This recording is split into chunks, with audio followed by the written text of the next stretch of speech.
Yeah, g'day, Jump Bunny here. I just wanted to do something different.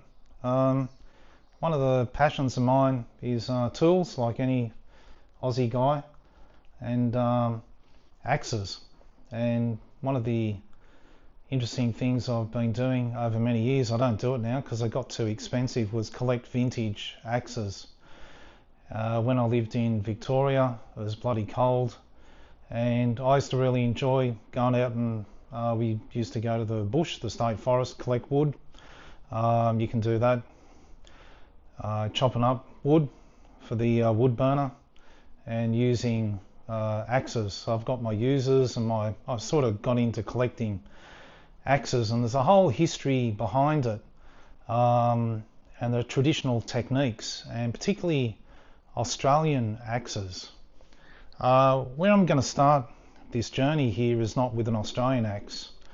This is, and for heaps of people know about it, I think I started like 20 years ago, maybe a bit less. Yeah, a bit less, about 15. Grandfrau's Brooks. Grandfrau's is forge, Brook is axe in Sweden. And you know, they're world famous. They started off with kind of saving the actual practice of blacksmithing, and you know, because you know everything's chainsaws and that, but you know, because of the rise of timber sports, you know, it's on TV now, but when I started there was nothing like that. It's just something about using an axe, large axes, and there's not a large axe in front of you, something about using axes that's very, I was going to say manly, but it's not that. There's something satisfying about it. Chopping wood, learning about the grain of the wood when you strike it, it twists the head of the axe, adapting your technique, realizing that you've got something quite dangerous in your hands that you could chop your foot off with if you're not careful, or injure yourself quite badly. You learn safety practices and these kind of things. So I just thought I'd try this out. I dug out an old tripod that I've got and managed to attach my phone to it, so we'll see how it goes. This axe here in front of you is a mini belt hatchet, and it's quite special. I've actually got another one, and I bought this after because it was too good to pass up. You'll see here in the book, there's the blacksmith who made this mini belt hatchet, Lennart Pettersen. I don't think he works for them anymore. I don't know how old this axe is. It might be 20 years old or thereabouts. He actually created this himself because he wanted to have a belt axe that was like a knife, but obviously he's an axe blacksmith of some renown, and he created this because he liked to go fishing. So what the story goes is that, I'll just lift it up here and see how we go with this.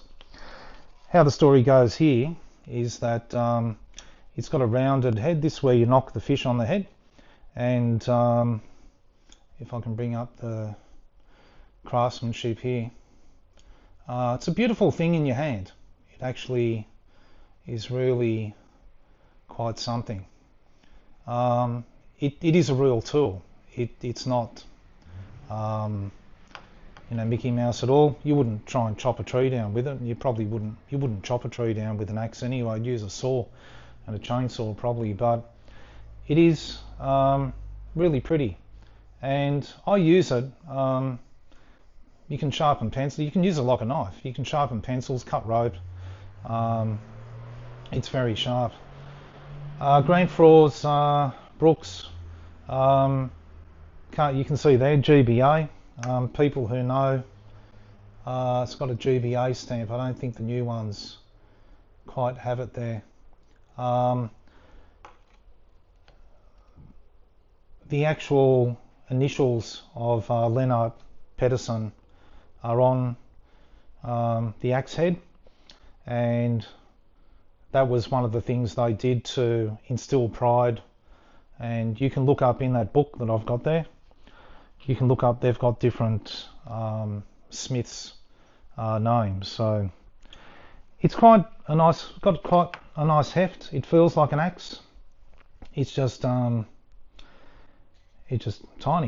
So it's pretty dinky, but it does real stuff. You can cut branches off. I don't use it for any of that. It's cool to have. So and in the Queensland humidity, you need to keep these things oiled up and basically to protect them from rust, because they're carbon steel. No worries. Well, I hope that was interesting. I've got quite a few to bring out, and a lot of Aussie axes. So I think that'll be quite interesting. There's a big history around Aussie axes.